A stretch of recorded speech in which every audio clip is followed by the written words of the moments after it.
Hello. Halo, Assalamualaikum guys. Waalaikumsalam. Siapa tu?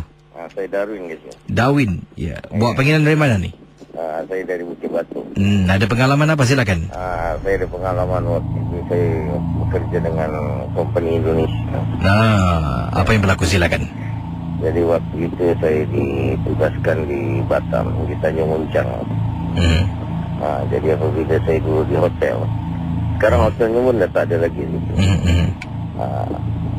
Jadi hotelnya Natungga, dah pecah lah hotel tu. Jadi waktu di hotel tu saya sedang ramai-ramai lah dengan kawan di bawah habis kerja kan. Jadi saya rasa ngantuk, saya balik bilik. Jadi bila saya balik kat bilik ni, tingkat 5 tu baru tiga bilik aja yang ada. Lain semua tak ada. Jadi tak ada orang lah. Jadi tiga kamar aja lah yang dibuka kan. Jadi bila saya sampai bilik, ada perempuan dengan saya. Saya tak tahu perempuan tu dari mana. Jadi bila saya masuk, dia cakap dia nak berbual-bual. Saya cakap boleh lah, beli kamar kat mana. Dia cakap kat ujung aja dia cakap. Jadi saya pun berbual. Dalam bual tu, sedangkan saya duduk di ujung tu, lift ni di tengah.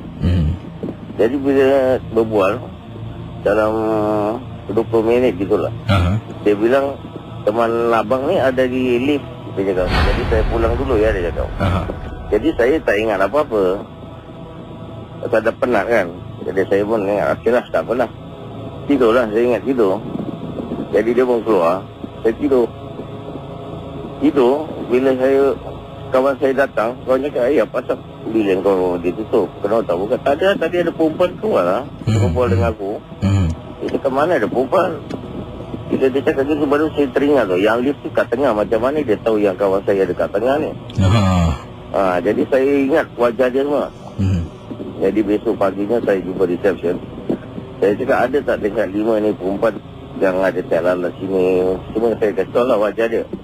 Sekali dia tengok saya surat khabar ke sini. Rupanya perempuan tu mati kat swimming pool dia. Jadi saya berbual dengan perempuan yang dah mati lah ni. Pasal perempuan ni dah mati dah lama dalam swimming pool. Dia cakap perempuan ni mabuk Dia jatuh kat swimming pool, dia mati kat situ. Jadi besok saya check out lah. Itu pagi juga saya check out lah. Saya bilang dengan company saya tukar hotel lain lah. Itu saja lah kes cerita saya. Ya, terima kasih ya. Ya, sama-sama. Baik.